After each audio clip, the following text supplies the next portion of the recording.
शांति। दिनांक 6 फरवरी सन 1969। अव्यक्त बाप दादा के द्वारा उच्चारित मधुर महावाक्य मधुबन से। विषय है महिमा सुनना छोड़ो, महान बनो। सभी याद की यात्रा में बैठे हो? बाप दादा पूछ रहे हैं, सभी याद की यात्रा में बैठे हो? पढ़ाई का सार तो समझ में आ गया।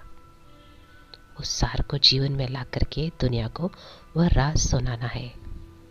रचयिता और रचना की नॉलेज को तो समझ गए हो। सुना तो बहुत है, लेकिन अब जो सुना है वह स्वरूप बन के सभी को दिखाना है। कैसे दिखाएंगे? बाबा पूछ रहे हैं, कैसे दिखाएंगे? आपकी हर चलन से बाप और दादा के चरित्र नजर आवे। आपकी आंखों में उसी बाप को देखें। आपकी वाणी से उन्हीं की नॉलेज को सुने। हर चलन में हर चरित्र समाया हुआ होना चाहिए। सिर्फ बाप के चरित्र नहीं, लेकिन बाप के चरित्र देख बच्चे भी चरित्रवान बन जाएं। आपके चित्र में उसी अलौकिक चित्र को देखें। आपके व्यक्त रूप में अव्यक्त मूर्ति नजर आवे। ऐसा पुरुषार्थ करके जो बाप दादा ने मेहनत की है, उसका फल स्वरूप दिखाना है। जैसे अज्ञान काल में भी कोई कोई बच्चों में जैसे कि बाप ही नजर आता है। उनके बोलचाल से अनुभव होता है जैसे कि बाप है। इसी रीति से जो अनन्य बच्चे हैं, उन एक एक बच्चे द्वारा बाप के गुण प्रत्यक्ष होने चाहिए और होंगे। कैसे होंगे? उसका मुख्य प्रयत्न क्या है? बाबा उत्तर देते, मुख्य बात यही है जो साकार रूप से भी सुनाया है कि याद की यात्रा अव्यक्त स्थिति में स्थित होकर हर कर्म करना है। अब तो बच्चों को बहुत सामना करना है, लेकिन समर्थ साथ है, इसलिए कोई मुश्किल नहीं है। सिर्फ एक बात सभी को ध्यान में रखनी है कि सामना करने के लिए बीच में रुकावट भी आएगी। सामना करने में रुकावट कौन सी आएगी मालूम है? देह अभिमान। देह अभिमान तो एक मूल बात है, लेकिन सामना करने के लिए बीच में कामना विघन डालेगी। कौन सी कामना? मेरा नाम हो, मैं ऐसा हूँ, मेरे से राय करो, मेरे से राय क्यों नहीं ली, मेरा मूल्य क्यों नहीं रखा। यह अनेक प्रकार की कामनाएं सामना करने में विघन रूप में आएगी। यह याद रखना है, हमको कोई कामना नहीं करनी है, सामना करना है। अगर कोई कामना की तो सामना नहीं कर सकेंगे। और अव्यक्त स्थिति में महान बनने के लिए एक बात जो कहते रहते हैं, वह धारण कर ली तो बहुत जल्दी और सहज अव्यक्त स्थिति में स्थित हो जाएंगे। वह कौन सी बात? हम अभी मेहमान हैं। बाबा कहते, हम अभी मेहमान हैं, क्योंकि आप सभी को भी वाया सूक्ष्म वतन होकर घर चलना है। हम मेहमान हैं ऐसा समझने से महान स्थिति में स्थित हो जाएंगे। मेहमान के बजाय जरा भी एक शब्द में अंतर कर लिया तो गिरावट भी आ जाएगी। वह कौन सा शब्द? मेहमान समझना है, लेकिन महिमा में नहीं आना है। अगर महिमा में आ गए तो मेहमान नहीं बनेंगे। मेहमान समझेंगे तो महान बनेंगे। है जरा सा अंतर मेहमान और महिमा, लेकिन जरा सा अंतर भी अवस्था को बहुत नीचे ऊपर कर देता है। तुम सभी को ज्ञान कौन से देता? तुम सभी को ज्ञान कौन सा देते हो? त्रिमूर्ति का। जैसे त्रिमूर्ति का ज्ञान औरों को देते हो, वैसे अपने पास भी 3 बातों का ज्ञान रखना है। 3 बातें छोड़ो और 3 बातें धारण करो। अब यह 3 बातें छोड़ेंगे तभी स्वरूप में स्थित होंगे। सर्विस में सफलता भी होगी। बताओ कौन सी 3 बातें छोड़नी है? जो सर्विस में विघन डालती है वह छोड़नी है। एक तो कभी भी कोई बहाना नहीं देना। दूसरा, कभी भी किसी से सर्विस के लिए कहलाना नहीं। तीसरा, सर्विस करते कभी मुरझाना नहीं। बहाना, कहलाना और मुरझाना, ये 3 बातें छोड़नी है। बहाना, कहलाना और मुरझाना। ये 3 बातें छोड़नी है। और फिर कौन सी 3 बातें धारण करनी है? त्याग, तपस्या और सेवा। यह 3 बातें धारण में चाहिए। तपस्या अर्थात याद की यात्रा और सर्विस के बिना भी जीवन नहीं बन सकती। इन दोनों बातों की सफलता त्याग के बिना नहीं हो सकती। इसलिए 3 बातें छोड़नी है और 3 बातें धारण करनी है। अगर इन तीनों बातों की धारणा हुई तो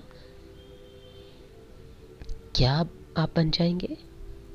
जो आपका गायन है ना, वही स्वरूप बन जाएंगे। यहाँ आबू में भी आपका गायन है।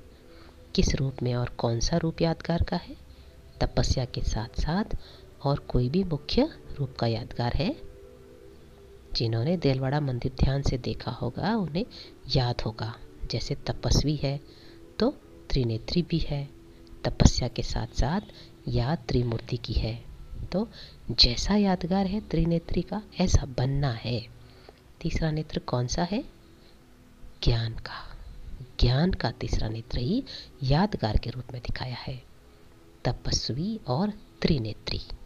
तीसरा नेत्र कायम होगा तभी तपस्वी बन सकेंगे। अगर ज्ञान का नेत्र गायब हो जाता है तो तपस्या भी नहीं रह सकती। इसलिए अब त्रिमूर्ति शब्द को भी याद करके धारणा में चलेंगे तो वह बन जाएंगे। जो शक्तियों का गायन है, जो प्रभाव है, वह देखने में आएगा। अभी गुप्त है, अभी गुप्त है। अभी तक शक्तियाँ गुप्त क्यों है? क्योंकि अभी तक अपने स्वभाव, अपनी सर्विस और अपनी श्रेष्ठताएं अपने से ही गुप्त है। अपने से ही गुप्त होने कारण सृष्टि से भी गुप्त है। जब अपने में प्रत्यक्षता आएगी तब सृष्टि में भी प्रत्यक्षता होगी। अभी शिवरात्रि का जो पर्व आ रहा है उनको और भी धूमधाम से मनाना है। बड़े उमंग और उल्लास से परिचय देना है। क्योंकि बाप के परिचय में बच्चों का परिचय भी आ जाता है। बच्चे बाप का परिचय देंगे तो बाप फिर अव्यक्त में बच्चों का परिचय, बच्चों का साक्षात्कार आत्माओं को कराते रहेंगे। तो इस शिवरात्रि पर कुछ नवीनता करके दिखाना है। क्या नवीनता करेंगे? अब तक जो भाषण किए हैं वह यथा योग यथा शक्ति तो करते रहते हो, लेकिन अब खास शक्ति रूप से भाषण करने हैं। शक्ति रूप का भाषण क्या होता है? ललकार करना। क्या ललकार करेंगे? और ही जोर शोर से समय की पहचान दो और उन्हों को बार बार सुनाओ कि यह बाप का कर्तव्य अब जास्ती समय नहीं है। कुछ तो हाथ से गंवा दिया, लेकिन जो कुछ थोड़ा समय रहा है उनको भी गंवाना दो।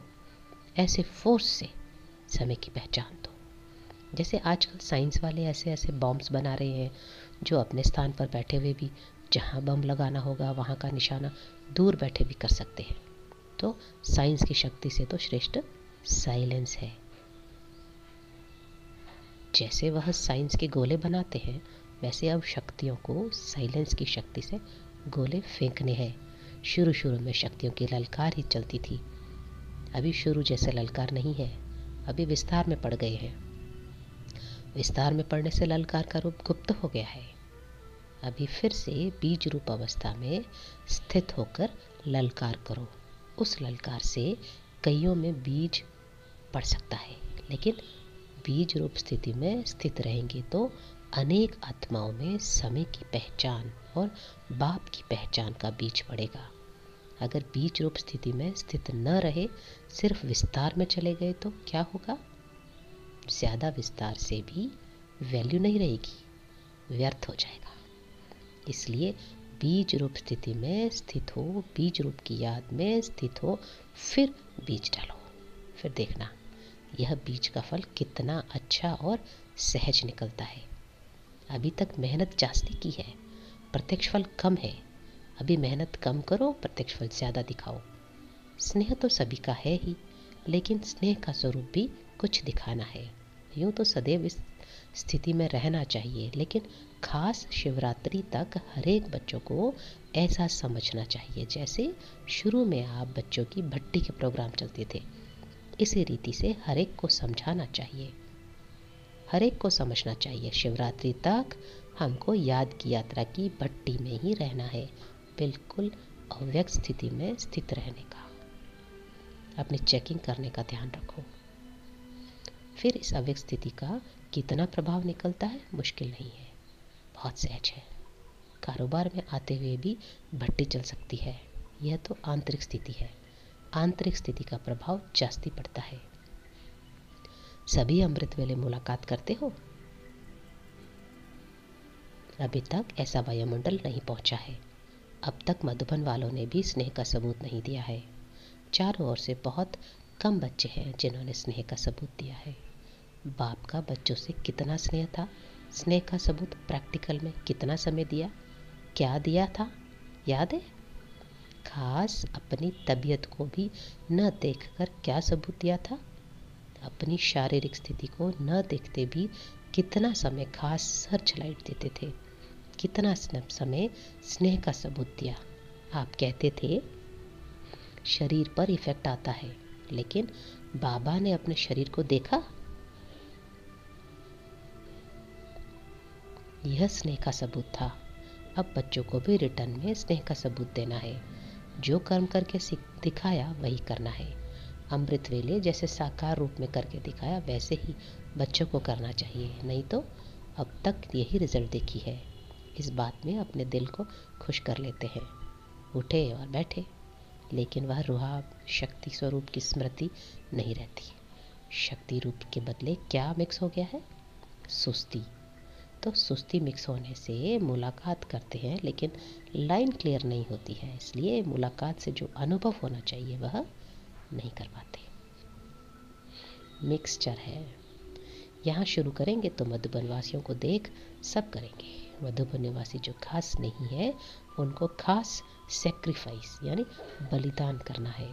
स्नेह में हमेशा सेक्रीफाइस किया जाता है। अच्छा, ओम शांति।